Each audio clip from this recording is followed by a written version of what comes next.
The table below shows the number of hours worked by a server and the corresponding tips they received. So, no, out of order, can't do linear or anything like that. Oh, although it tells us use linear regression. All right, so what we have to do is we're given hours worked and tips received. Use linear regression to find an equation that models the relationship between hours worked and tips received. Use the regression equation from part A.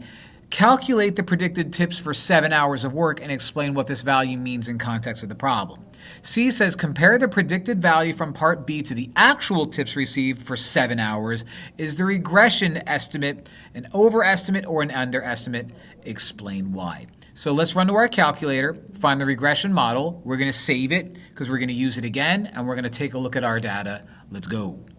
All right, so in order to do a regression model, we're going to go to Stat, Edit, plug in our points. L1 gets the hours worked, so 2, 4, 5, 7, 8.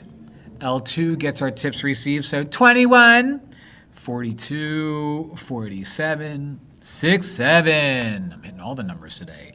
83. All right, to do linear regression, what you do is you go to Stat, Calc, and linreg is 4.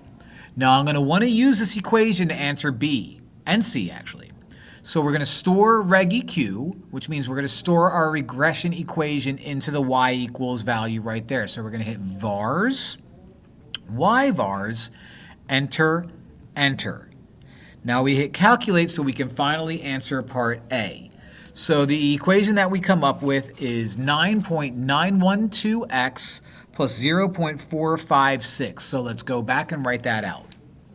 All right, so we ended up with y equals 9.912x plus 0.456. That is our linear equation. Now all we have to do for this guy is plug in 7 into that equation, which should be stored in our calculator. So let's go do that now. Now B is asking us to use that equation to calculate the predicted tips for 7 hours. So by doing the store regeq thing, we have our equation right in there. So when I care about 7, all I have to do is go to second graph and we can go to our table for 7 and find out that the tips should be $69.84 when rounded. That ended up giving us 69.84. Now C says compare the predicted value from part B, so U are the predicted value to the actual tips received. So the actual tips received was 6.7. Okay.